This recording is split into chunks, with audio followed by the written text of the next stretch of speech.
Hello, everyone, and welcome to this week's special episode of the Munce Report. Trainer Chris Munce is here to talk us through all the latest news and previews, hot off the heels of a 3-winner weekend. And we've got a special guest this week in the Honourable Peter McGoran of Rhapsody Rose fame. Thanks for joining us, Peter, and congratulations on another stakes victory for your flying filly. You must be really proud of what she's been able to do today. Oh, very much so, Adam. She's been a late maturer. At one stage, we thought she might have been Magic Millions classic material, but she was just too immature. We knew she had the ability, and Chris kept saying, wait till she's a 3-year-old, wait till she's a 3-year-old, wait till she gets some distance, be patient, let me work her through the systems, let me work my magic on her. And sure enough, we were patient, we were kind to her, as you always should be, of course, and she's very promising now, there's no doubt. Yeah, very good. That's 2 stakes victories, and Chris, 2 wins on the hop now. You gave her a freshen up, and then she was ready to rock again. The daughter of Star Witness. Now all roads lead towards the Magic Millions 3-year-old guineas. Yeah, it sure does, Adam. It's quite exciting. I mean, she really blossomed in just that short let up from when she won here at Eagle Farm to Saturday's race. She really, I just couldn't believe the change in her. She put a bit of condition on and her coat become a rich bay, and she just really brightened up in herself. And it's just remarkable how well she's bounced off that win there on Saturday. It's done a confidence world of good. So now we're in a little bit of a predicament whether we run in the gold edition or whether we just go straight to the Vero plate. But if she doesn't run in the gold edition, she'll trial either way. But I won't be making a decision that yet for a few more days. Yeah, sure. Well, it was a tough win, wasn't it? And Peter, how does that compare the weekend stakes win? Obviously, there was a lot of emotion when she brought up her first stakes victory, and you were there on course. You took over you hijacked the interview with Chris, and it was quite funny. And obviously, lots of people loved all that. How did the weekend's experience compared to that one? Obviously, you weren't there on Saturday, were you? No, because I'm Sydney bound, I couldn't get there. Well, it's funny, Adam, I was at a local club, RSL club, and the race was delayed. And then and it began about 7 o'clock. They just jumped, and I'm watching it in the sports bar, and the lights go off. And it becomes the ode to the fallen at 7 o'clock every night. So Rhapsody is trying to cross to the fence, and of course, naturally, I need to be and should be respectful of our fallen. So I avert my eyes from the screen. So by the time the ode to the fallen is over, I look back and she's crossing the line first. So it wasn't the same sense of excitement there was afterwards, but there was something more important, and that was the 7 o'clock at an RSL's recognition of our soldiers and servicewomen. Well, that's a unique one, and probably a bit of good karma there. You paid your respects, you did the right thing, and Rhapsody duly saluted. So, and no doubt you exchanged a happy phone call with Chris after the victory. Yeah, very much. As is my practice, I let him settle down, take care of the horse, and we speak a bit later on. You've got to remember, Chris chose this horse. He and I were walking around the grounds of the 2020 Magic Millions, and John Massara of Arrowfield fame saw us and said, Chris, when is this bloke ever going to give you a horse? And so he shamed me into turning to Chris and saying, all right, Chris, I've promised you a horse for years. I've big noted myself. I trust you to choose the right horse. And he went off and got Rhapsody Rose. Can you believe it? Great story. I was going to ask you, how do you reflect on that 2020 Magic Millions? So you've already half answered that. But when Chris sort of told you that he'd identified this Star Witness filly that it is now Rhapsody Rose, can you remember how what he saw in Rhapsody? He doesn't give a lot away, Chris. I think the great thing about Chris is he's economical with his words, and all of his owners, those watching, and would appreciate. He doesn't. He's not into hyperbole, exaggeration, overstatement. For instance, to be honest, and Chris might not like me saying this, he has never declared her until 10 days ago before her last win, and he declared her. He said he's never seen her better. It's in the best condition he's ever had her. Over a sprint race, over a middle distance, he's much more confident, but over a sprint race, he won't declare her. So Chris said to me, she's the best I can get, especially at the the bargain budget that I gave him. And that was enough for me, because that's a big statement from Chris. And that's why we trust him, and we're so reliant on him. We know he's straightforward and honest with everybody. Very good. Well, Chris, reflecting on that, the transformation of Rhapsody from the sales ring to now, I mean, obviously Peter touched on the 2-year-old campaign last year. It was a bit of a disappointment, didn't get to the Magic Millions, but how has she come along as a horse in that time, and how do you reflect on the journey that you've had to make with her as a trainer? Yeah, well, it's she's one of those horses that all trainers, she's a little bit of a challenge, because she's very strong-minded, as we all saw on Magic Millions, or just before Magic Millions Day last year. She's got a mind of her own, but we've worked with her.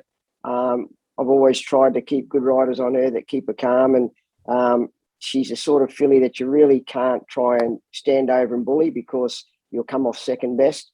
But as she's got older, and as we've learned to work with her a bit more, she's just turned into this natural athlete.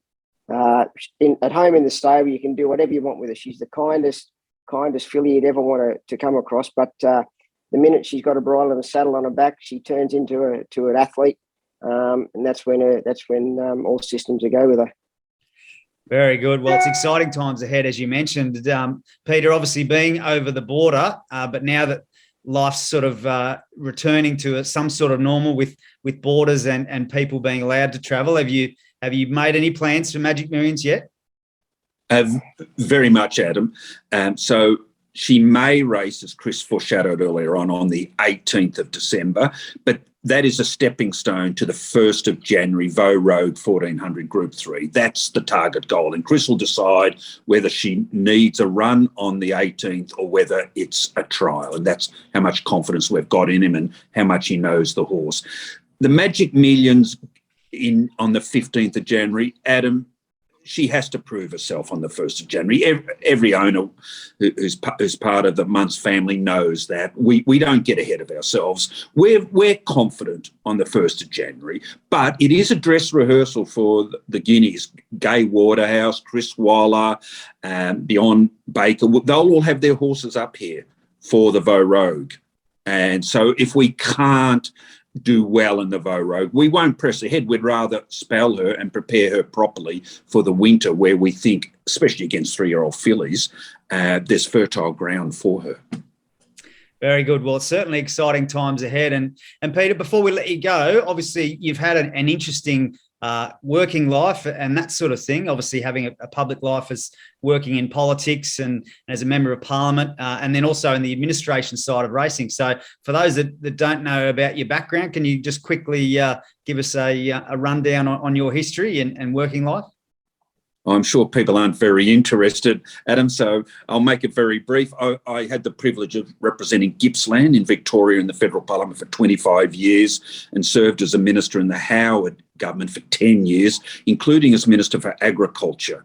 I left Parliament in 2008, voluntarily I hasten to add, to become CEO of Thoroughbred Breeders Australia, because I love the industry. I'd been an amateur jockey, grew up on a farm where in those days your dad always had thoroughbreds running around.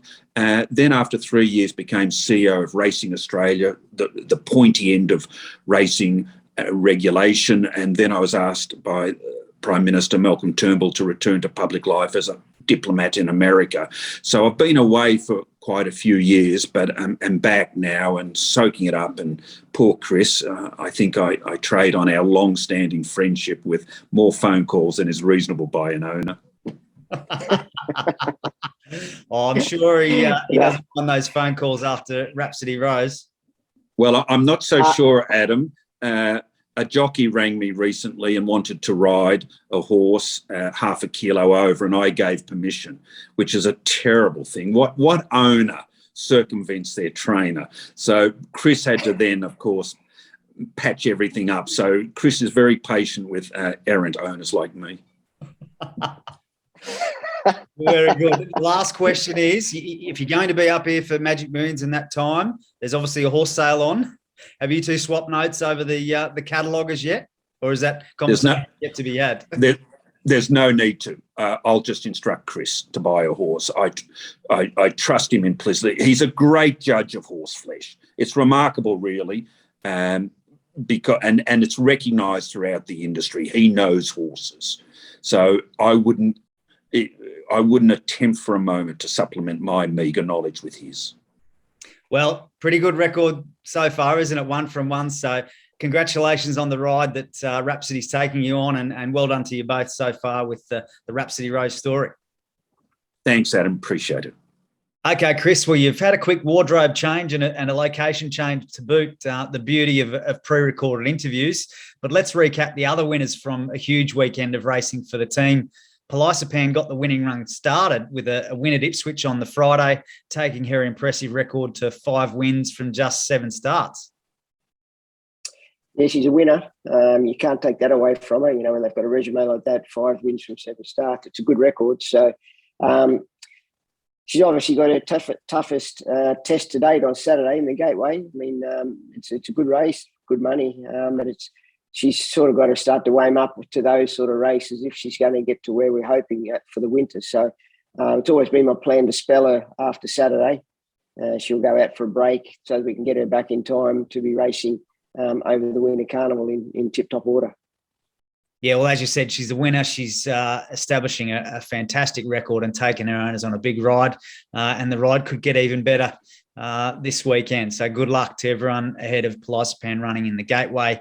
The other runner who registered a really good win was Jetty, stormed home for the Strong Bloodstock team in what was, I guess, probably a very satisfying win for the stable. I know, and the ownership group for that matter, as he's got a few quirks, Jetty, and you guys have had to work him out. Yeah, well, he certainly gets excited on race day. He's a bit of a handful on race day. I mean, at home in the stables, he's very, very quiet. He just, you never know he's there. But yeah, you get him to the races and he gets himself worked up and probably overreacts with a few things, but certainly doesn't take away from his ability. He's a good galloper. He got back there the other day. He was given a terrific ride from Justin from an awkward gate. He was able to get him just back off the speed. But then to see him sort of explode through and hit the line the way he did, it was a win that sort of suggested there's more in store for him. Yeah, it was a great start to his preparation, wasn't it? And I know, yeah, very emotional for the ownership group. He's a horse that they've had a lot of attachment to, so well done to everyone involved there. And a notable mention also to Stampy. He didn't win, but he was brave as usual, running third in the Group 3 George Moore Stakes and really taking it to Zoo style and still had the courage to fight on. Yeah, he was very brave, Stampy. He was up on the speed there.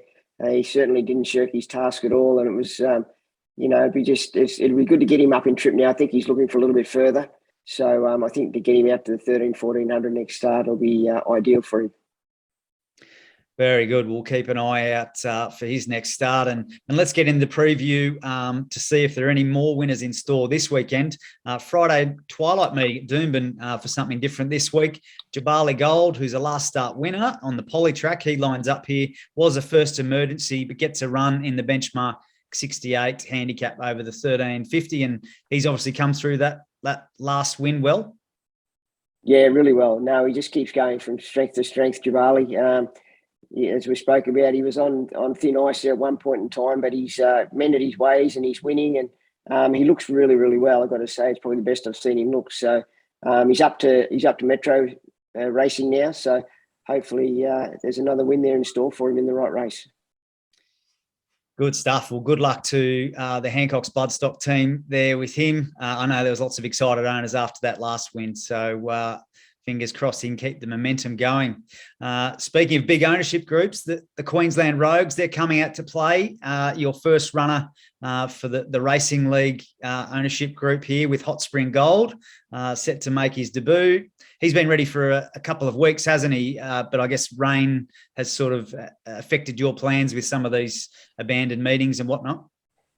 Yeah, well, it has. I mean, this horse he trialled probably about a month ago, and we were ready to go to the races, and with the wet weather and the likes, it just hasn't worked out the right way. But we've got a bit of clear weather here now. He's had a good gallop last week, and I think he's as fit as we can have him to go to the races. I watched him parade this morning, and he certainly looked very, very well. So he's a nice horse. He'll probably get back a little bit in the run, but I'd be looking for him to closing off late.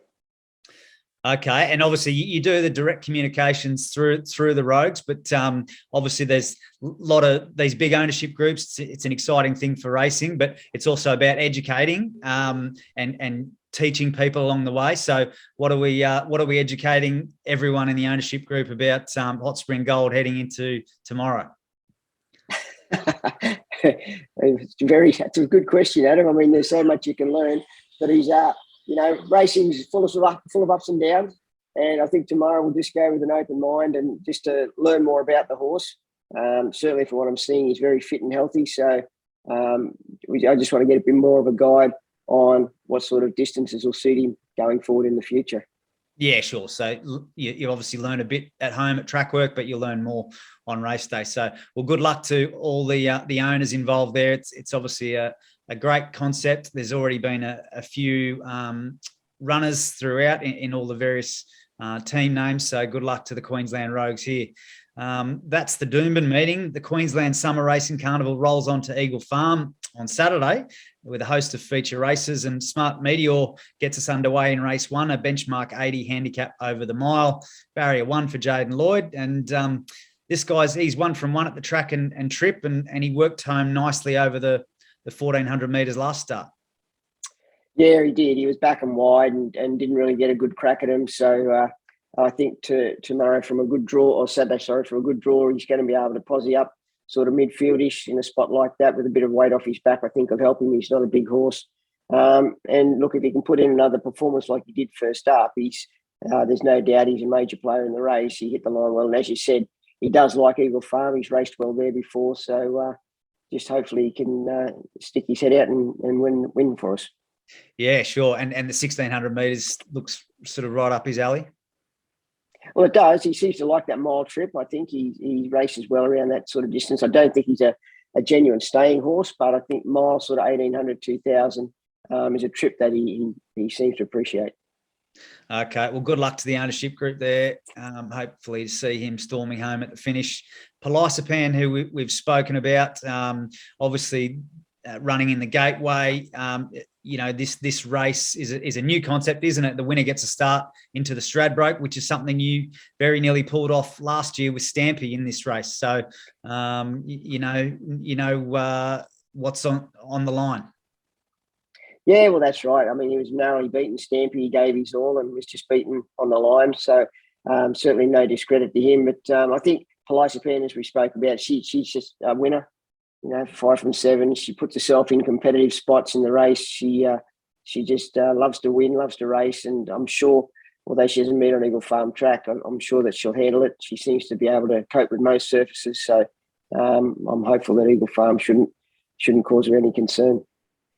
Sure. Well, exciting times, and obviously got ownership groups, got plenty of options with her. So Luke Dittman again aboard, and fingers crossed. We then move over to Centify, who's another one backing up, running in the listed just now over the 1,300 metres. Georgina Cartwright aboard, and she had a torrid run last week, but still had the gall to loom up as the winner, and she's another one that I guess if you've decided to back her up, she's come through that really well. Come through it well, yeah.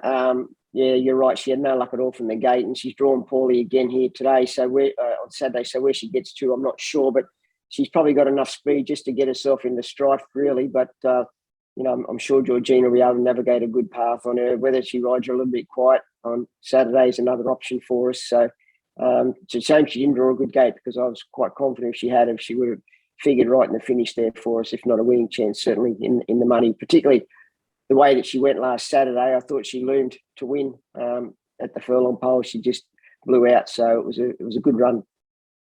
Yeah, sure was. Well, fingers crossed she can have a bit more luck this week, and good luck to everyone involved there. We then move over to Saturday at the Gold Coast, where the track's currently rated a heavy 10, but obviously a bit of time between now and the weekend. You do have a few acceptors here. MSM, Harmony Street, and Jungle Land. They're all sort of maidens that are entered. MSM in a 900 metres, and Harmony Street and Jungle Land in a 1400 metre maiden. But you're at this stage thinking you may wait for another day if the track is rain affected. Well, at a heavy 10, I will definitely. And the fact they've all drawn poorly as well, I don't think they've drawn very competitively. So, I think we're better off waiting to get them on a good track, good barrier, and we'll see a better result that way instead of taking them down there on surfaces that they're not really going to appreciate and not get a good guide on how they're going. Yeah, fair enough. Wait for another day there. But one runner that does like the wet is Valley of Dreams, another Hancock's Bloodstock runner, lines up in a Class 3 over the 1400 and worked home nicely over the 1400 metres first up. She did. No, it was a very, very good run first up. I thought she got back. She drew awkwardly, but Zach Lloyd was able to give her a good ride back off the speed. She was back sort of second last and just rode her very patiently, waited for the runs to come, and she worked through to run a very good second. So she certainly come back in good order, and with a bit of weight relief off her back on Saturday, she certainly improved nicely. Okay, very good. Well, the Hancock's Bloodstock colours look like they might have a couple of chances over the weekend, so good luck to everyone involved there.